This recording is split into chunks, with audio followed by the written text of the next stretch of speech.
우리가 마음의 뿌림을 받아 악한 양심으로부터 벗어나고 몸은 맑은 물로 씻음을 받았으니 참마음과 온전한 믿음으로 하나님께 나아가자. 아멘.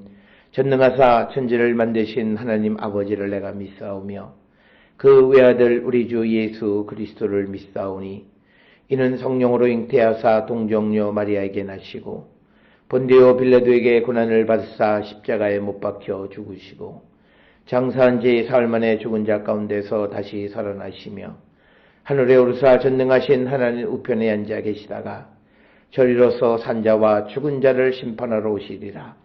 성령을 믿사오며 거룩한 공예와 성도가 서로 교통하는 것과 죄를 사하여 주시는 것과 몸이 다시 사는 것과 영원히 사는 것을 믿사옵나이다. 아멘.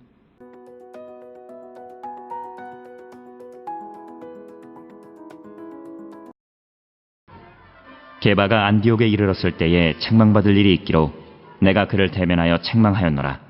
야고보에게서 온 어떤 이들이 이르기 전에 게바가 이방인과 함께 먹다가 그들이 오매 그가 할례자들을 두려워하여 떠나 물러가매 남은 유대인들도 그와 같이 외식하므로 바나바도 그들의 외식에 유혹되었느니라. 그러므로 나는 그들이 복음의 진리를 따라 바르게 행하지 아니함을 보고 모든 자 앞에서 게바에게 이르되 내가 유대인으로서 이방인을 따르고 유대인답게 살지 아니하면서 어찌하여 억지로 이방인을 유대인답게 살게 하려느냐 하였노라. 우리는 본래 유대인이요 이방 죄인이 아니로되 사람이 의롭게 되는 것은 율법의 행위로 말미암음이 아니요 오직 예수 그리스도를 믿음으로 말미암는 줄 알므로 우리도 그리스도 예수를 믿나니 이는 우리가 율법의 행위로서가 아니고 그리스도를 믿음으로써 의롭다 함을 얻으려 함이라. 율법의 행위로서는 의롭다 함을 얻을 육체가 없느니라. 만일 우리가 그리스도 안에서 의롭게 되려 하다가 죄인으로 드러나면 그리스도께서 죄를 짓게 하는 자냐? 결코 그럴 수 없느니라. 만일 내가 헐었던 것을 다시 세우면 내가 나를 범법한 자로 만드는 것이라. 내가 율법으로 말미암아 율법에 대하여 죽었나니 이는 하나님에 대하여 살려 함이라. 내가 그리스도와 함께 십자가에 못 박혔나니 그런즉 이제는 내가 사는 것이 아니요 오직 내 안에 그리스도께서 사시는 것이라. 이제 내가 육체 가운데 사는 것은 나를 사랑하사 나를 위하여 자기 자신을 버리신 하나님의 아들을 믿는 믿음 안에서 사는 것이라. 내가 하나님의 은혜를 패하지 아니하노니 만일 의롭게 되는 것이 율법으로 말미암으면 그리스도께서 헛되이 죽으셨느니라.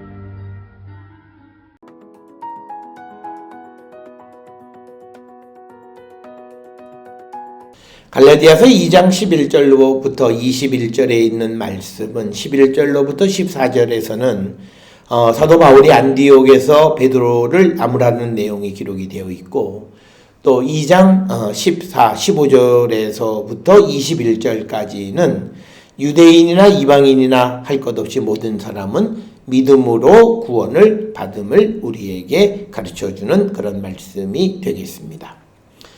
오늘 먼저 주시는 11절로부터 14절에 있는 말씀은 바울이 시리아의 안디옥에서 베드로와 심각하게 대립했던 사건을 회상하고 있는 겁니다. 그러니까 11절에 게바가 안디옥에 이르렀을 때에라고 하는 거죠. 바울은 베드로가 일관적 행동을 하지 않는 것에 대해서 나무란 것입니다. 그건 뭐냐면 한때 베드로가 이방인으로서 기독교인이 된 자들과 함께 식탁을 나누는 거예요. 그래서 이것은 뭐냐면 그래서 베드로가 유대인들의 어떤 관습을 다 파괴하였습니다. 그런데 후에 예루살렘으로부터 야고보가 보낸 그런 사람들이 오게 됨에 따라서 이 베드로가 이방인들과 식탁 교제를 하지 않는 거예요. 그래서 사도 바울이 이 베드로의 갈팡질팡한 그 모습에 대해서 이제 질책을 하는 내용이 11절로부터 14절의 말씀이 되겠습니다. 게바가 안디옥에 있을 때에 책망받을 일이 있기로 내가 그를 대면하여 책망했다. 야고보에게서 온 어떤 이들이 이르기 전에 게바가 이방인과 함께 먹다가 그들이 오매 그가 할례자들을 두려워하여 떠나 물러갔다. 그러니까 뭐냐면 누가 오기 전에 베드로는 안디옥에서 이방인들과 함께 식사하는 일에 거리낌이 없었어요. 그런데 예루살렘에서 누군가가 왔다라고 하는 것을 듣고 그 예루살렘에서 온 할례자들을 두려워해서 이방인들과 함께 먹는 일을 멈췄다라고 하는 겁니다. 이것이 전형적인 외식이라는 거죠. 그래서 13절에 남은 유대인들도 그와 같이 외식함으로 바나바도 그들의 외식에 유혹이 되었다. 그래서 많은 사람들이 그런 그 베드로의 외식하는 것에 넘어가게 됐다는 거죠. 그러므로 나는 그들이 복음의 진리를 따라 바르게 행하지 아니함을 보고 모든 자 앞에서 게바에게 이르되 내가 유대인으로서 이방인을 따르고 유대인답게 살지 아니하면서 어찌하여 억지로 이방인을 유대인답게 살게 하려 하느냐. 오늘 우리가 세상을 살아가는 우리의 삶도 마찬가지가 아닌가 생각을 합니다. 우리는 상황윤리, 즉 상황에 맞춰서 행동하는 그런 삶을 살아가는 자들에 대한 오늘 바울의 질책의 말씀입니다.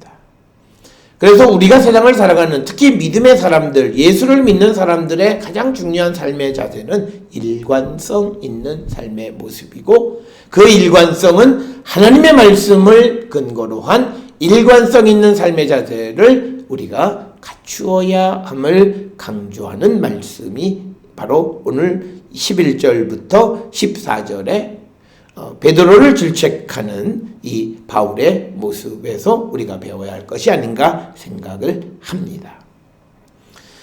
그래서 우리의 삶이 이런 외식자가 되어지지 않도록 우리가 늘 기도하고 우리가 복음의 진리 안에서 참으로 자유로움을 누릴 수 있는 그런 성도들이 되어야 합니다. 이어지는 말씀은 갈라디아서 2장 15절로부터 21절에 있는 말씀으로서 유대인이나 이방인이나 모두 구원을 받는 것, 의로워지는 것은 결국은 그들이 이 죄의 용서를 받는 믿음으로 말미암아 예수 그리스도를 믿음으로 죄 사함을 받을 때 가능하다라고 하는 겁니다. 그래서 오늘 주시는 16절에 사람이 의롭게 되는 것은 율법의 행위로 말미암아 되는 것이 아니다라고 하는 거죠. 그러니까 자력으로 의로워지는 것이 아니다라고 하는 거예요. 이건 굉장히 중요한 것이 성경은 자력 구제를 긍정으로 보지 않습니다. 내가 능력이 있어서 내가 내 힘으로 무엇을 하는 그런 자력을 강조하는 삶을 성경은 좋게 여기지 않아요. 성경은 은혜로 하나님의 도움을 받아 살아가는 사람이 복되다 이렇게 얘기하는 거예요. 따라서 오늘 주시는 본문에서 사람이 의롭게 되는 게 율법의 행위예요. 내가 이것을 지킴으로 내가 의로워지고 내가 구원에 이르게, 그래서 그렇게 되어질 때 문제는 구원의 완성은 하나님의 은혜가 아니라 자기의 행함에 있다. 그래서 오늘 주시는 말씀처럼 16절에서 사람이 의롭게 되는 것은 율법의 행위로 말미암음이 아니요 오직 예수 그리스도를 믿음으로 말미암는 줄 아노라. 이신득의, 즉 우리의 가장 중요한 가르침은 이신득의입니다. 그래서 우리도 그리스도 예수를 믿나니 이는 우리가 율법의 행위로서가 아니고 그리스도를 믿음으로써 의롭다함을 얻으려 함이라. 그러니까 예수님을 믿음으로, 예수의 십자가의 죽음과 부활을 믿음으로 우리가 의로워지는 것이지 내가 율법을 행함으로 의로워지는 것은 아니다. 그래서 율법의 행위로서 의롭다함을 얻을 육체가 없다. 자, 여기서 우리에게 중요한 것은요, 그렇다 해서 내가 율법과 관계없고 또 내가 원하는 대로 막 살아가라고 얘기하는 것은 아니다라는 거예요. 이 말은 뭐냐면 인간이 아무리 율법을 지키려고 애써도 그걸 다 지킬 수 없다는 거죠. 그렇기 때문에 결국은 우리가 의롭다함을 받는 것은 예수 그리스도를 믿을 때 가능하다라고 하는 것을 강조하는 말씀입니다. 따라서 우리는 이 본문의 말씀을 정확하게 이해하시고 우리가 율법을 다 행함으로 율법으로 의롭다 할 육체가 없는 건 맞지만 그렇다고 해서 우리가 우리의 삶을 함부로 원하는 대로 마음대로 살아가는 것은 아니다라고 하는 사실을 분명히 인지하셔야 합니다. 따라서 17절에 만일 우리가 그리스도 안에서 의롭게 되려 하다가 죄인으로 드러나면 그리스도께서 죄를 짓게 하는 자냐? 결코 그럴 수 없다. 만일 내가 헐었던 것을 다시 세우면 내가 나를 범법자로 만드는 것이다. 오늘 주시는 본문 18절에서 허문 것, 세운 것 무엇인지 분명하지는 않지만 우리가 예측할 수 있는 것은 율법을 얘기하는 겁니다. 그래서 우리는 하나님이 허무신 것을 다시 세울 수는 없다. 그래서 19절에 내가 율법으로 말미암아 율법에 대하여 죽었나니 이는 하나님에 대하여 살려고 하는 것이다. 우리가 율법에 대해서 죽을 때만이 하나님께 대해서 살아날 수 있다. 하나님의 도움을 구하고 하나님의 그 사죄의 은총을 구하는 자가 된다는 거예요. 그러나 율법이 살아있는 자는 내가 율법으로 무엇을 행할 수 있다고 생각하기 때문에 그는 결국은 하나님을 찾지 않는다라고 하는 겁니다. 오늘 주시는 20절에서 내가 그리스도와 함께 십자가에 못 박혔나니 그런즉 이제는 내가 사는 것이 아니요 오직 내 안에 그리스도께서 사시는 것이라. 내 안에 그리스도가 사신다라고 하는 거죠. 그래서 이제 내가 육체 가운데 사는 것은 나를 사랑하사 나를 위하여 자기 자신을 버리신 하나님의 아들을 믿는 믿음 안에서 사는 것이다. 그래서 우리 모든 성도들의 삶이 항상 예수 그리스도의 십자가를 고백하며 살아가는 자들이 되어야 함을 우리에게 가르쳐 줍니다.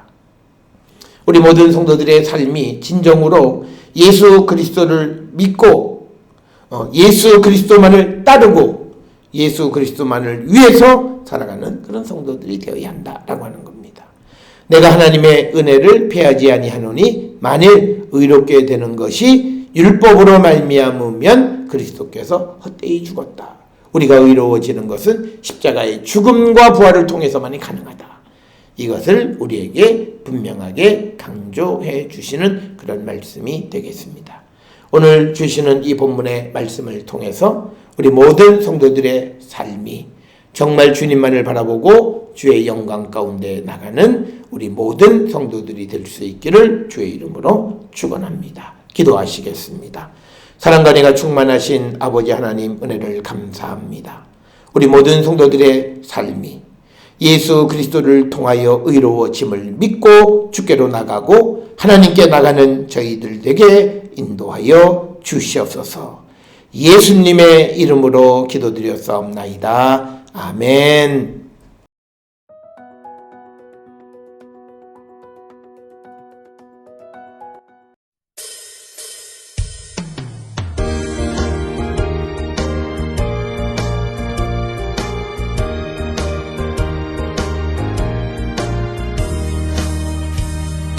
캄캄한 밤새의 길에 방황했으나 주 크신 사랑 비칠 때 곧 어둠 떠났네.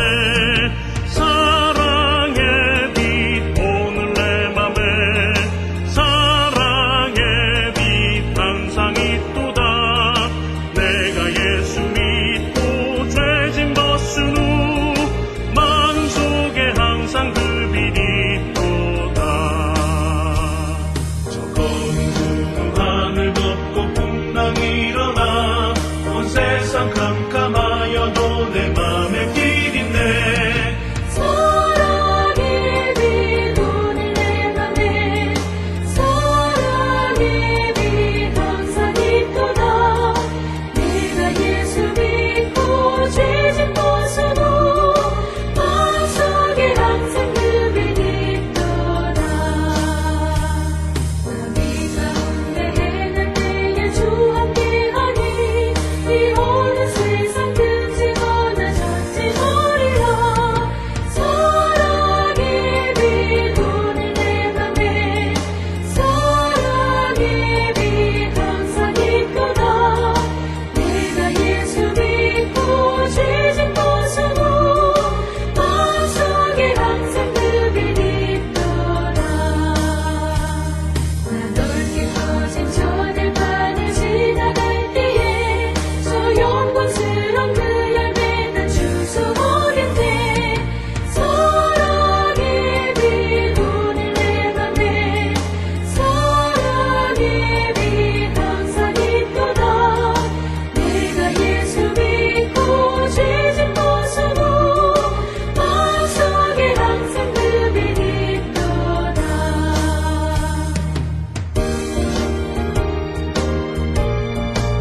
기도하시겠습니다. 이제는 우리 주 예수 그리스도의 은혜와 하나님 아버지의 무한하신 사랑과 성령의 위로 역사 교통하심이 오직 주님만을 믿고 예수의 십자가만이 우리를 구원으로 인도함을 믿고 주께로 나가기를 결단하며 세상을 향해 나가는 우리 모든 성도들 머리 위에 지금으로부터 영원토록 함께 할지어다. 아멘. 주 너를 지키시고 그 얼굴을 내게 돌리시고